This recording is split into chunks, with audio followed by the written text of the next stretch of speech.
Good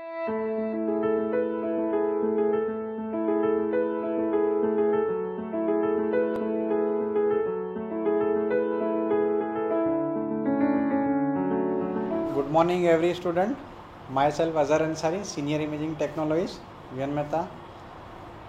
આજે આપણે MRI વિશે બેઝિક MRI વિશે થોડુંક ડિસ્કસ કરીશું, સમજીશું.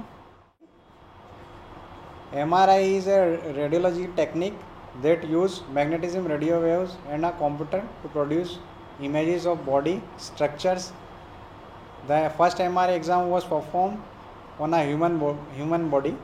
It took 5 hours to produce one image. MRI એ એક રેડિયોલોજિકલ પ્રોસિજર છે, ઇન્વેસ્ટિગેશન છે, જે ડાયગ્નોઝ કરવા માટે MRIની એક મોડાલિટી છે. નોન આયોનાઇઝિંગ એટલે વિધાઉટ રેડિયેશન મોડાલિટી છે. Father of MRI magnetic resonance imaging એટલે કહેવાય છે કે આ જે છે ઇન્વેન્ટર છે રેમન્ડ વાન ડમેડિયન. એમણે જે શોધ કરી હતી ડમેડિયને 1977ની આસપાસ ફર્સ્ટ MRIની શોધ થઈ હતી. એના પછી ઓલ્ટરનેટિવલી નવા એમાં ઇન્વેન્ટેડ થતા રહ્યું, નવા મશીનો એમાં નવી મોડાલિટી એડ થતી રહી. એ પ્રમાણે MRIનું પર્પઝ શું છે રેડિયોલોજીમાં? Purpose of MRI, what can be diagnosed by an MRI scan? Most alignments of the brain including tumors, spots, injuries, musculoskeletal problems, most spinal conditions, injuries, vascular abnormalities, female pelvic problems, prostate problems, some gastrointestinal tract conditions, certain ear, nose and throat, soft tissue and bone pathology.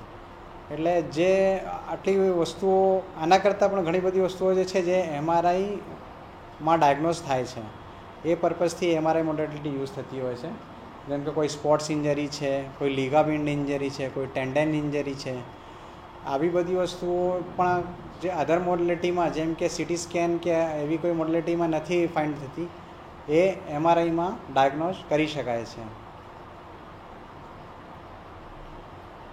Contra indication એટલે કે કઈ વસ્તુમાં MRI તમે ના કરી શકાય, કઈ કન્ડિશનમાં MRI ના કરી શકાય, it is the contra indication. A cardiac pacemaker, certain clips in your head from brain operations, cochlear implant, metallic foreign bodies in your eye, head surgery in the last 8 weeks. એટલે કોઈકને cardiac pacemaker મૂકેલું છે, કોઈ cardiac event એવી surgery મોટી કરેલી છે, કોઈ ગ્રાફ મોટો એવો મૂકેલો છે કે certain clips in your head from brain, કોઈ ક્લિપ સર્જરી બ્રેનમાં કરેલી છે, ક્લિપ કોક્લિયર ઇમ્પ્લાન્ટ થયેલું હોય, મેટાલિક ફોરેન બોડી, કોઈ આઈમાં મેટાલિક ફોરેન બોડી હોય કે કંઈ મોટી સર્જરી થઈ હોય, એ જેમાં કે મેટાલિક કઈ સર્જરી થઈ હોય, મેટાલિક ઇમ્પ્લાન્ટ કે કંઈ મૂકેલું, તો એને 8 વીક સુધી જનરલી ના કરવી જોઈએ અમારે. That is the contraindication. Basically જો પણ ઇમ્પ્લાન્ટ થયેલું છે, કોઈ પણ ટાઈપનું ઇમ્પ્લાન્ટ, ભલે કે 8 વીક પછી પણ તમે કરવા જઈ રહ્યા છો, તો before that we have to find out કે જે મેટલ સર્જરી થયેલી છે એ મેગ્નેટ પ્રૂફ છે, એટલે SS સ્ટીલ છે, બરાબર છે, એ જોવું જરૂરી છે કે એ કમ્પેટેબલ છે, MRI કમ્પેટેબલ છે કે નહીં જે implant. It is mandatory. Principle શું છે? MRI makes use of magnetic properties of certain atomic nuclei, hydrogen nucleus present in water molecules and therefore in all body tissues. The hydrogen nuclei partially aligned by a strong magnetic field in the scanner. એટલે જે principal છે એ બોડીમાં રહેલા સેલની અંદર hydrogen છે એના base ઉપર MRI કામ કરે છે. The nuclei can be rotated using radio waves and they subsequently oscillated in the magnetic field while returning to equilibrium. Simultaneously they emit a radio signal. This is detected using antennas, coils. Very detailed images can be made of soft tissues. Suppose બોડીમાં રહેલા જે cell છે એની જે અંદર જે hydrogen છે એ આ રીતે એમના એરેસ છે આ રીતે હોય, કોઈ એક ડાયરેક્શન ના હોય, રેન્ડમલી એરેન્જ હાઇડ્રોજન એટમ આ રીતના હોય. પછી આફ્ટર જ્યારે સ્ટ્રોંગ મેગ્નેટિક ફિલ્ડ એપ્લાય કરવામાં આવે, તમને જે ડિરેક્શન જોઈતું હોય, સપોઝ તમને એક્ઝિયલ, કોરોનરી, સેજેટલ જે ડિરેક્શન જોઈતું હોય છે એ ડાયરેક્શન પ્રમાણે પ્લાન થતું હોય એમઆરઆઈમાં, એ પ્રમાણે એ જે સેલ જે હાઇડ્રોજન એટમ છે એ ડાયરેક્શન એ પ્રમાણે એક એરેમાં જતા રહે, જે તમે બીજી ઇમેજીસમાં જોઈ શકો છો. આ રીતે એ સિંગલ ડાયરેક્શનમાં જાય. How to generate image. હવે એક સિમ્પલ એક નાનકડું ફંડા છે એક ઇમેજથી આપણે જાણીશું કે કઈ રીતે ઇમેજ એમઆરઆઈમાં ક્રિએટ થતી હોય છે. Atoms spin in a random directions like tops around their individual magnetic fields. In magnetic fields produced by MRI atoms line up either north or south. આ રીતે આઈધર નોર્થ ઓર સાઉથ પોલમાં એમનું direction થઈ જાય. About half the atoms go each way but there are a few unmatched atoms. When radio frequency pulse is applied, the unmatched atoms spin the other way. પછી when the radio frequency is turned off, the extra atoms return to normal position emitting energy. એટલે જ્યારે પાછી એની normal પોઝિશનમાં આવે જે energy emit કરે એટલે એ સિગ્નલ છે વન ટાઈપ ઓફ આપણે. The energy sends a signal to a computer. The computer used a mathematical formula to convert the signal into image. Main component of MRI. એમઆરઆઈના main 3 component ગણી શકાય. Scanner છે, computer છે, recording hardware છે. આપણે સ્કેનરમાં જઈએ તો MRI scanner is the large tube that contain powerful magnets. આ મેન્ટેન કોમ્પોનન્ટ્સ ઓફ સ્કેનર જે છે static magnetic field coils, gradient coils અને આરએફ કોઇલ્સ. આ 3 કોઇલ્સ વિશે આપણે આગળ જઈએ. પહેલાં તો આ એમઆરઆઈ સ્કેનર છે એમાં કઈ રીતના એનું ઇન્ટરનલ બિલ્ડઅપ કઈ રીતનું હોય છે કે જે ગ્રેડિયન્ટ કોઇલ છે તમે જોઈ શકો છો આમાં. પછી મેગ્નેટ છે જે બેઝિક મેગ્નેટ છે. પછી રેડિયો ફ્રિકવન્સી કોઇલ છે, આરએફ કોઇલ જેને કહેવાય એ તમે જોઈ શકો છો. સ્કેનરની જે પોઝિશન છે ટેબલ છે. એક સિમ્પલી એક ઇમેજથી બતાવવામાં આવ્યું છે કે આ રીતના એમાં ઇન્ટરનલ આ રીતે એરેન્જમેન્ટ હોય. હવે કોઈ પણ એમઆરઆઈ તમે જ્યારે એસ્ટાબ્લિશ કરવાના હોય છે જે જગ્યાએ, તો જે રૂમમાં કે જે પ્લેસમાં એમઆરઆઈ એસ્ટાબ્લિશ કરવું હોય તો એને પહેલાં એને મેગ્નેટ પ્રૂફ કરવું પડે. એની આરએફ શિલ્ડિંગ કેજ બનાવવું પડે.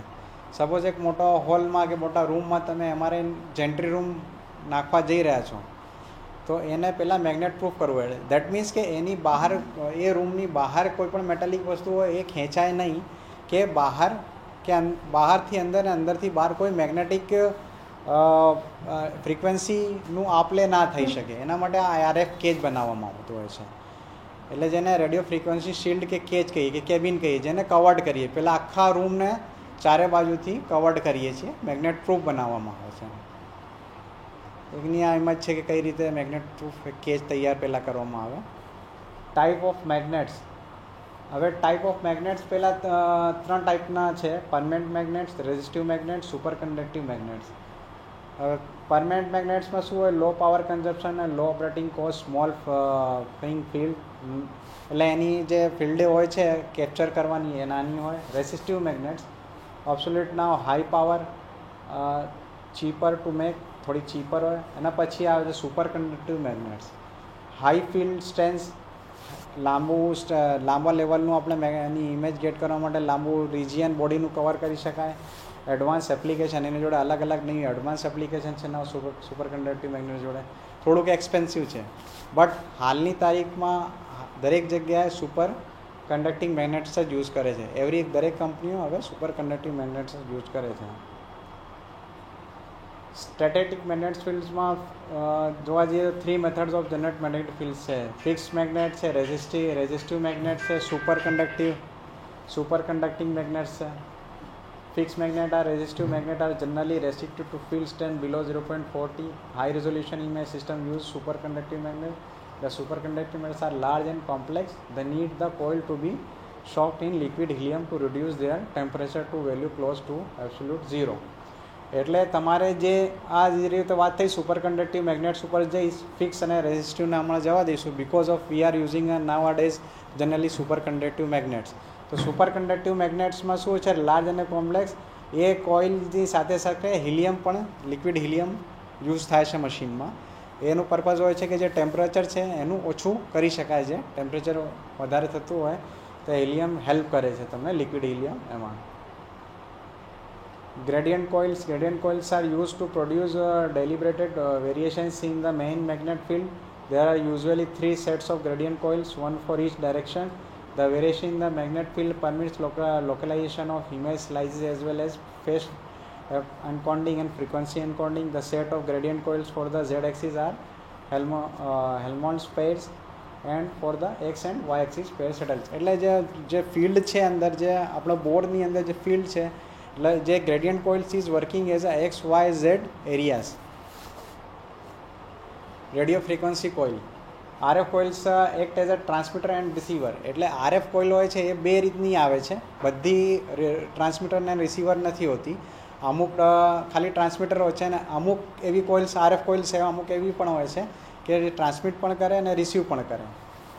RF coils are the antenna of the MRI system that transmit the RF signal and receives the return signal. They are simply a loop of wire, either circular or rectangular. Helmholtz pair coils consist of 2 circular coils parallel to each other. They are used as the Z gradient coils in MRI scanners. Paired saddle coils are also used for the X and Y gradient coils. હવે advantages of MRI બાજુ જઈશું આપણે થોડુંક. Advantages શું છે એમઆરઆઈના? Rather than CT scan, નો ionising radiation, એટલે ionising નથી એટલે રેડિયેશન નથી. એમાં મેગ્નેટ બેઝ ઉપરની મોડાલિટી છે એટલે મેગ્નેટ બેઝ ઉપર કામ કરે.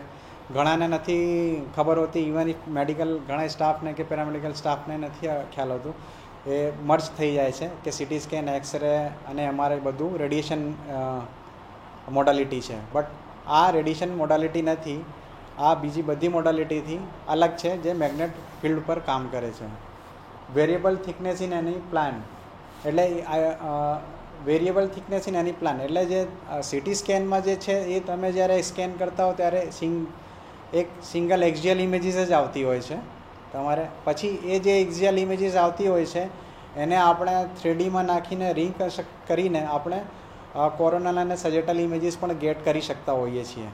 તમને સિટી સ્કેનમાં ડાયરેક્ટલી કોરોનલ પ્લાન કે સજેટલ પ્લાન ડાયરેક્ટલી ઇમેજીસ તમે ગેટ ના કરી શકો, બટ એમઆરઆઈમાં તમે ત્રણે પ્લાન અલગ અલગ રીતે તમે direct images, axial direct images, coronal direct images, sagittal direct images તમે ગેટ કરી શકો છો. Many details without IV contrast, better contrast resolution, એટલે better contrast resolution rather than other. Suppose ઘણી વસ્તુઓમાં એવું છે કે તમારે સિટી સ્કેનમાં તમને સ્પાઇન કોડ છે, બ્રેન છે, એવી અમુક કે ટેન્ડન છે કે કોઈ ઘણી બધી એવી વસ્તુ હોય છે કે જે સિટી સ્કેન કરતાં એમાં સારું રિઝોલ્યુશન મળતું હોય છે. Better contrast resolution. Many details without IV contrast, એટલે એમઆરઆઈમાં આઈવી કોન્ટ્રાસ્ટ આપ્યા વગર ઘણી બધી, એટલે કોન્ટ્રાસ્ટ આપ્યા વગર ઘણી બધી એવી વસ્તુ તમે ડિટેલમાં જાણી શકો તો rather than CT scan. Suppose કે કોન્ટ્રાસ્ટ આપ્યા વગર પણ તમે એમઆરઆઈમાં એન્જિયોગ્રાફી સિક્વન્સ યુઝ કરીને એન્જિયોગ્રાફીની ઇમેજીસ ગેટ કરી શકો છો તમે. એટલે કોન્ટ્રાસ્ટ આપવાની જરૂર નથી, એના છતાંય તમે કોન્ટ્રાસ્ટ આપ્યા વગર તમે એન્જિયોગ્રાફીની ઇમેજીસ તમે ગેટ કરી શકો એમઆરઆઈમાં. ડિસએડવાન્ટેજીસ શું છે એમાં? સપોઝ ડિસએડવાન્ટેજીસમાં જઈએ તો વેરી એક્સપેન્સિવ, ઘણું એક્સપેન્સિવ હોય છે rather than other modality of X-ray basis modalities. It is very expensive. Dangerous for patient with metallic devices place within the body, એટલે આ એક ડેન્જર વસ્તુ એવી છે કે કોઈ મેટાલિક ઇમ્પ્લાન્ટ સાથે જતું રહ્યું અંદર, તમારે ચેક નથી કર્યું, તમે એને ફાઇન્ડ આઉટ નથી કર્યું, પ્રોપર ફિલ્ટર નથી કર્યું, તો it is very dangerous in the MRI magnet field. Because of that MRI magnet field is very high magnet power. એ તમે કોઈ પણ મેટાલિક વસ્તુ અંદર લઈ જાઓ, ચાહે ભલે તમારા બોડીમાં હોય કે એક્સટર્નલ હોય, તમારો મોબાઈલ, સિમ કાર્ડ, કી, હેરબેન્ડ, સ્પેક્સ, વોચ, ગમે તે વસ્તુ જે અંદર લઈ જશો તરત મેગ્નેટ બોરને ચોંટી જશે ઓળીને.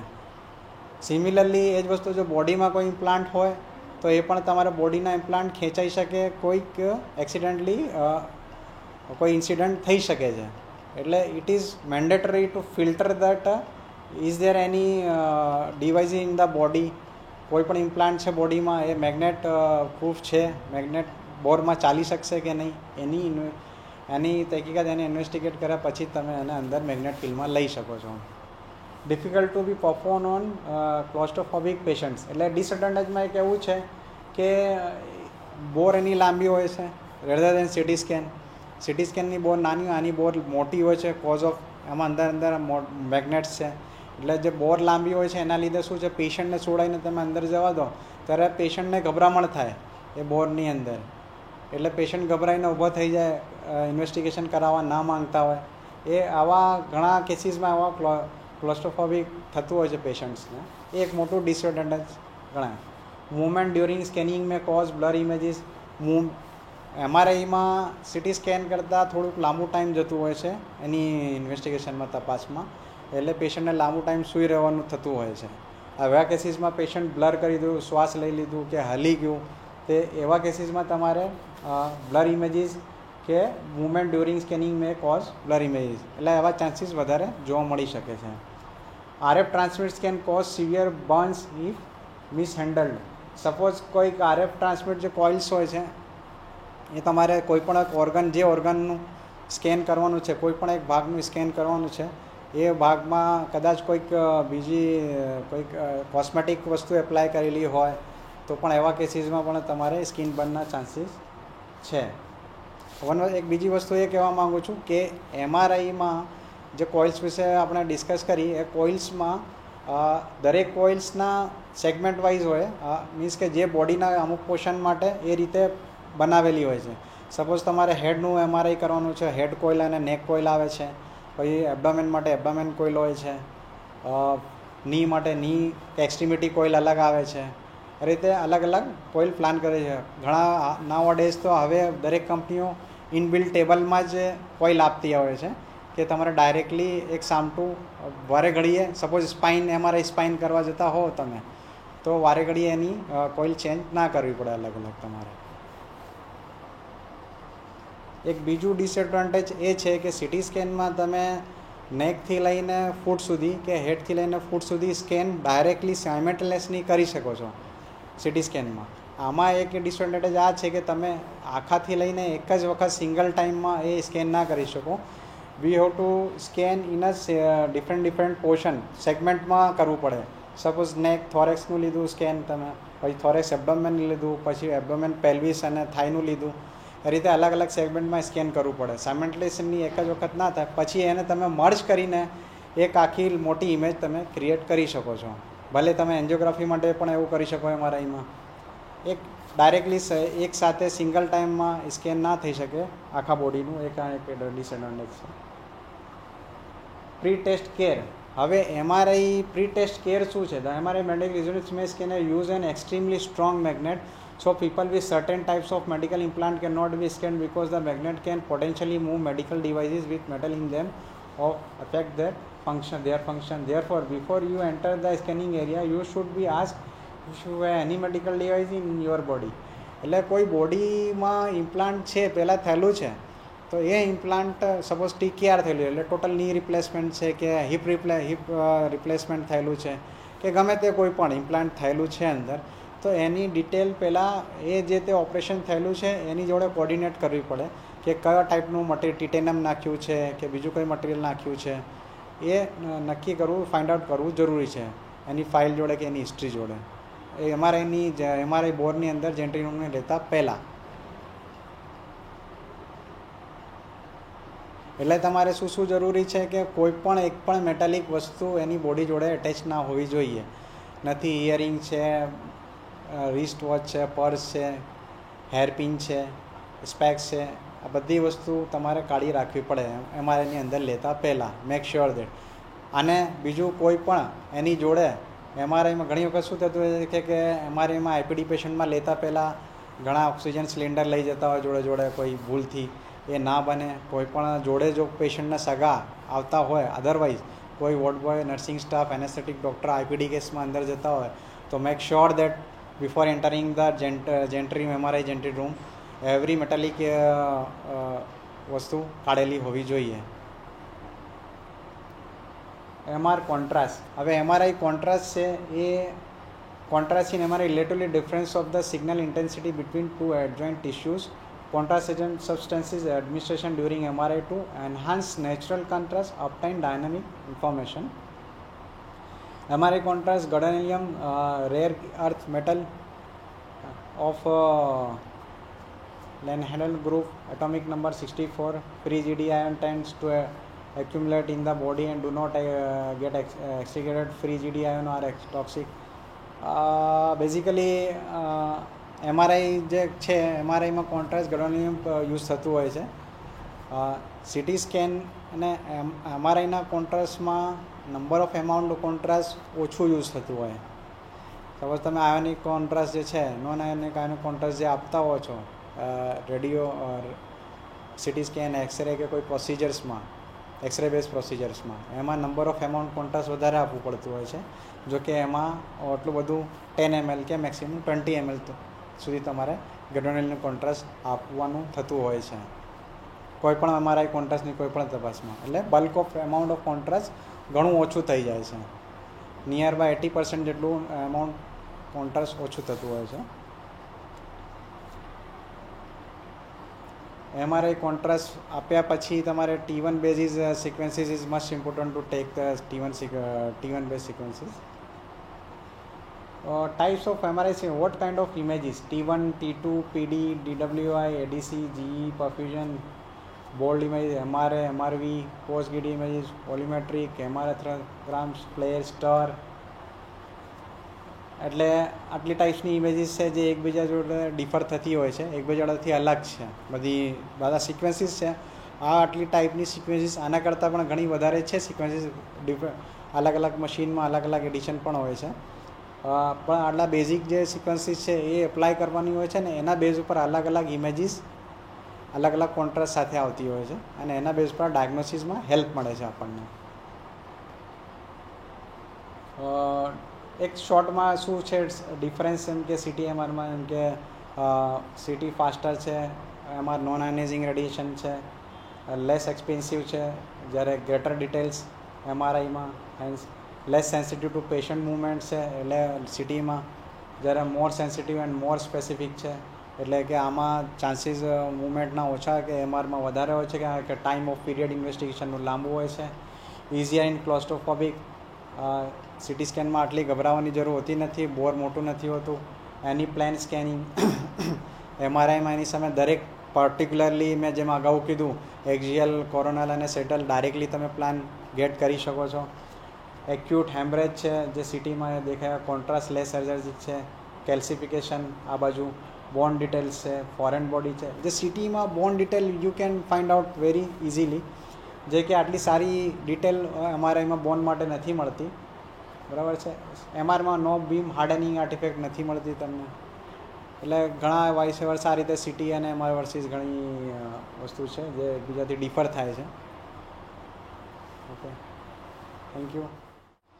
હવે આ જે MRIના જે બેઝિક ફંડા કઈ રીતે MRI કામ કરે છે મશીન મેગ્નેટ બેઝ ઉપર અને કઈ રીતે ઇમેજીસ ગેટ કરી છે એના ઉપર એક નાનકડું વિડીયો પ્લે કરીએ છીએ, એ જોજો.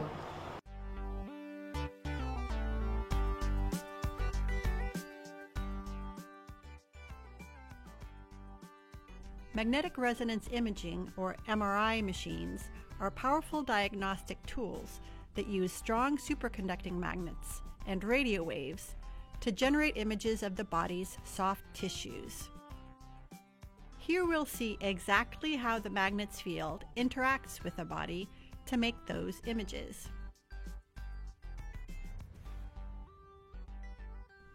The human body is made up mostly of water molecules, or H2O.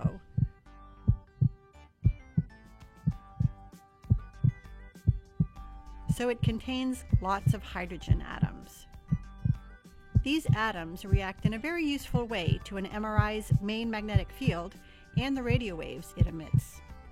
In the nucleus of every hydrogen atom is a positively charged proton that spins around an axis, like the planet Earth, spinning with a north and a south pole. Normally, these hydrogen protons spin about willy-nilly on randomly oriented axes. Put them inside an MRI machine, however, and things change.